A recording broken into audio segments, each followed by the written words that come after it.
మరి ఎందుకు అవసరమా లలిత్ గారు ఇదంతా మీకు? ఇక్కడ నేను శాలువాల కోసం, సన్మానాల కోసం రాలేదండి. ధర్మాన్ని కాపాడటం కోసం వచ్చాను. ఈ సమయంలో నేను ఆయుధం పట్టుకున్నప్పుడు నేను ఇంకోడికి గాయం చేస్తాను, ఇంకొకళ్ళు నన్ను గాయం చేస్తారు.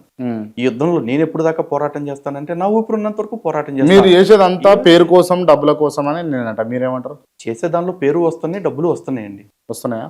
వస్తాయి కదా మరి. డబ్బులు వస్తున్నాయా? డబ్బులు రాకపోతే మేము ఎలా పోరాటం చేస్తాం మీరు చెప్పండి. ఎంత వస్తుంది మీకు నెలసరి ఇన్కమ్? ఎంత వస్తుంది? వస్తుంది ఒక నెల 1,00,000 రావచ్చు, 1,50,000 రావచ్చు, ఎంత రావచ్చు. తక్కువే కదా. 1,50,000 తక్కువ. అంటే తక్కువే కదా మీలాంటి వాళ్ళకు. మాకు సరిపోతుంది. మాకు ఆఫీస్ మెయింటెనెన్స్, మా ప్రోగ్రాముల ఖర్చులు ఇంతే. మాకేముంటాయి ఇంకా అంతే. ఎక్సెస్ ఖర్చులు ఉన్నప్పుడు మేము స్పెషల్గా ఫండ్ రైజ్ పెడుతున్నాము.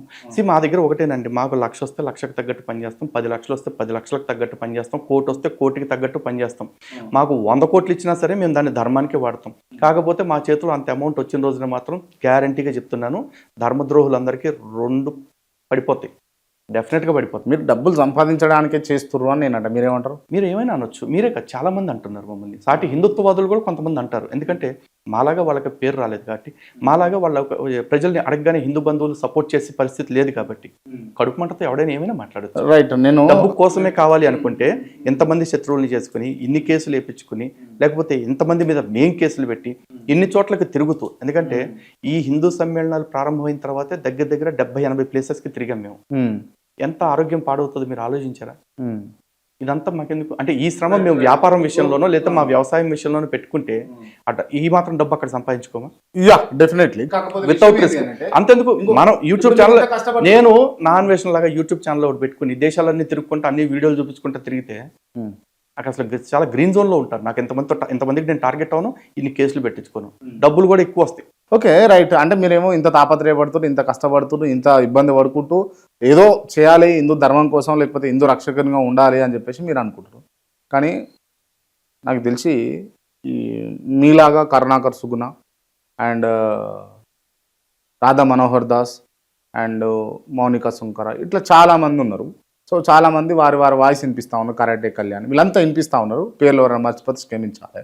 కాకపోతే విషయం ఏంటి అంటే, చిన్నజీయర్ స్వామి లాంటి వారిని కలిసేందుకు, వారి ఆశీర్వాదం తీసుకునేందుకు పోయినప్పుడు అట్లీస్ట్ వారు మీలాంటి వాళ్ళని కాళ్ళు కూడా తాకనీయకుండా దూరం ఉండడము, వారు మీ మీద నెత్తి మీద చేయి పెట్టకుండా ఏదో దూరం ఉండడము, మిమ్మల్ని దూరం ఉంచడము, ఇటువంటివి జరుగుతూ ఉన్నాయి. ఇది అవమానం కాదా హిందూ ధర్మరక్షకులకు?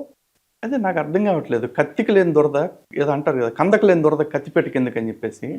అరే మేము వెళ్తున్నాం స్వామివారి దగ్గరికి, లేకపోతే ఇతర పీఠాధిపతుల దగ్గరికి, మాకెప్పుడు కూడా వాళ్ళ పాదాలు పెట్టేసుకోవాలి, లేకపోతే హగ్ చేసేసుకోవాలి, ఎట్లాంటివి మాకు అనిపించట్లేదండి. మిమ్మల్ని ఆడ దగ్గర రాణిస్తలేదు, మీకు అనిపించకపోవడం కాదు. లేదు అట్లా ఏం లేదు. అసలు ఫస్ట్ ఆఫ్ ఆల్ మాకు ఆ థాట్స్ రావు. కారణం ఏంటి అంటే, ఒక వ్యక్తిని రెస్పెక్ట్ చేయటం అంటే ఆ వ్యక్తి పెట్టుకున్న రెస్ట్రిక్షన్స్ లేకపోతే రూల్స్ ఏవైతే ఉంటాయో వాటిని రెస్ట్రిక్ట్ చేయటమే. ఇప్పుడు ఒక అమ్మాయి ఉందండి, ఒక అమ్మాయిని మనం గౌరవించడం అంటే, అమ్మ నమస్కారం అంటే గౌరవించడం. హే గర్ల్ అని చెప్పేసి వెళ్ళి వాటేసుకున్నాం అనుకోండి, అమ్మాయిని గౌరవించినట్లా? నేను ఒకటి చెప్పనా? అవునా? నేను ఒకటి అడగనా? ఇప్పుడు అదే అంటే చెల్లి అనుకో, సోదరితోటి ఇష్టం ఉన్నట్టు ఉంటాము, ఏ ఇబ్బంది ఉండదు. అదే ఒక తెలియని ఆవిడ లేకపోతే కొత్త ఆవిడ అంటే రిస్ట్రిక్షన్స్ ఉంటాయి, ఆమెకు ఉండాలి. ఓకే. కానీ మీరు హిందూ ధర్మరక్షకులే, ఆయన కూడా హిందూ ధర్మరక్షకులు, ఆయన కూడా వ్యత్యాసం ఉంది.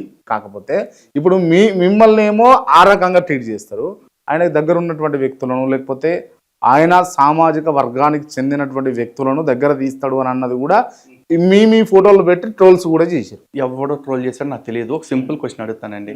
ఈ రోజున లలిత్ కుమార్ వెళ్ళంగానే చిన్నజీయర్ స్వామి ఏ దూరం అని చెప్పేసి నరేంద్ర మోడీ గారు రాగానే అట్లా వాటేసేసుకుంటే అప్పుడు నేను ఫీల్ అవుతా, ఇది నా మీద చూపించిన వివక్ష అని చెప్పేసి.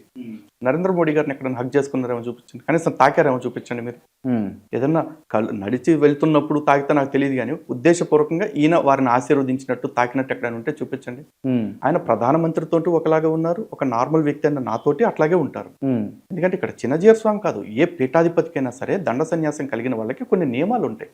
ఆ సన్యాసాన్ని లేకపోతే ఆ యతిని మనం గౌరవిస్తున్నాము అంటే ఆయన నియమాలు ఏవైతే ఉన్నాయో వాటిని గౌరవించాలి. ఇప్పుడు నిజంగా చిన్నజీయర్ స్వామిని తాకట్లేదు కాబట్టి నాకు ఈ ధర్మం నచ్చట్లేదని ఎవడని అనిపించింది అనుకోండి, వాడికి భారత రాజ్యాంగం బ్రహ్మాండమైన మత స్వాతంత్రం ఇచ్చింది. వాడికి నచ్చిన కాడికి వెళ్ళిపోమానండి.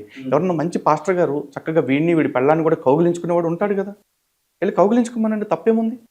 మధ్యలోకి ఇదేం తీసుకొచ్చారు? అది చెప్తున్నా ఒకవేళ అంటే ఈయన తాకట్లేదని కోపం వస్తుంది కదా, అక్కడికి వెళ్తే తాకటమే కదా ఏకంగా వాటేసుకుంటాడు. చాలా న్యూస్ పేపర్ కటింగ్స్ కూడా ఉన్నాయి. చర్చికి వెళ్ళే విశ్వాసుల్ని పాస్టర్ గారు ఏం కానీ మీరు ఇట్లా చేస్తున్నారని. కించపరిచి అగ్లీగా మాట్లాడడం నాకు కొంత ఇబ్బంది అనిపిస్తుంది. అట్లా మీకు మాట్లాడుతూ ఇబ్బందిగా ఉన్న నిజం అదే కదా, నిజం అదే అయినప్పుడు మీకు నచ్చట్లేదు కాబట్టి నేను అబద్ధంగా నేను నిజాన్ని మార్చి చెప్పకూడదు కదా. Right, okay. ఈ ఆ విషయంలోకి నేను ఎంటర్ అయితే క్రిస్టియానిటీకి సంబంధించిన అంశంలోకి. అంతకుముందుకు ఏంటి అని అంటే చిన్నజీయర్ స్వామి ఉమ్. శివుడిని ద్వేషిస్తాడా, పూజిస్తాడా? ఎవరు? చిన్నజీయర్ స్వామి గారు. చిన్నజీయర్ స్వామి గారి సంప్రదాయమే శ్రీ వైష్ణవం. అంటే విష్ణువుని మాత్రమే పరతత్వంగా ఒప్పుకునే సంప్రదాయం వాళ్ళది. శివుడిని పూజించాడు, శివుని వాళ్ళు పూజించరు, అంటే పరతత్వంగా అంగీకరించరు, దేవుడు అని ఒప్పుకోరు. వాళ్ళ విశ్వాసం ప్రకారం శివుడు కేవలం ఒక భక్తుడు మాత్రమే విష్ణుమూర్తికి అన్నట్టుగా చెప్తారు. మీ దృష్టిలో ఏంది? నా దృష్టిలోనా, శివుడు నేను అద్వైతవాదిని.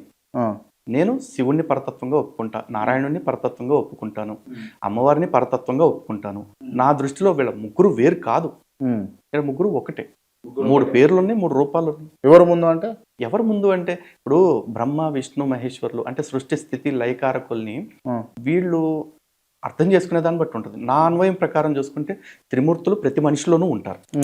ఉదాహరణకి మూలాధార స్వాదిష్టాన చక్రాల వరకు ఇక్కడ ఇక్కడ నాభి భాగం వరకు చూసుకున్నట్లయితే కనుక ఇదంతా కూడా బ్రహ్మలోకం. ఎందుకంటే సృష్టి చేయించగల అవయవాలన్నీ కూడా ఇక్కడే ఉన్నాయి. సృష్టికి మూలాధారం అదే. ఆ తర్వాత ఇక్కడి నుంచి కంఠం వరకు కూడా ఇది స్థితికారకం. ఎందుకంటే మనం తింటున్న భోజనము మన శరీరాన్ని నిలబడేలాగా చేస్తున్నది. మనం తీసుకునే ద్రవ పదార్థాలు మన శరీరానికి శక్తినిస్తా ఉన్నాయి. ఇదైతే ఎవరు డినే చేయలేరు కదా. కాబట్టి మన శరీరం నడవటానికి సహకరించే భాగం ఇది. కాబట్టి ఇది స్థితికారకుడు. ఇక్కడ వరకు బ్రహ్మ అయితే అంటే సృష్టికర్త అయితే ఇది స్థితికర్త. ఇక మూడోది లయం, పరమాత్ముడితోటి లయం చేసేది. అంటే ఏది? మన ఆలోచన. బ్రెయిన్ ఎక్కడుంటుంది? తల భాగంలో ఉంటుంది. కాబట్టి ఇది మహేశ్వరుడు తలభాగం. అంతే. నేను సృష్టి స్థితి లయకారకులు ఎక్కడున్నారు అంటే నా దేహంలోనే ఉన్నారని చెప్తా. దీనికే శంకరాచార్యుల వారు కూడా చెప్పారు కదా, దేవాలయ ప్రోక్తో జీవో దేవ సనాతన అని. ఈ దేవాలయం మొత్తాన్ని, దేహం అనే దేవాలయాన్ని మొత్తాన్ని చైతన్యపరిచి నడిపించే శక్తి ఎక్కడుంది అంటే మన ఆత్మలో ఉంది.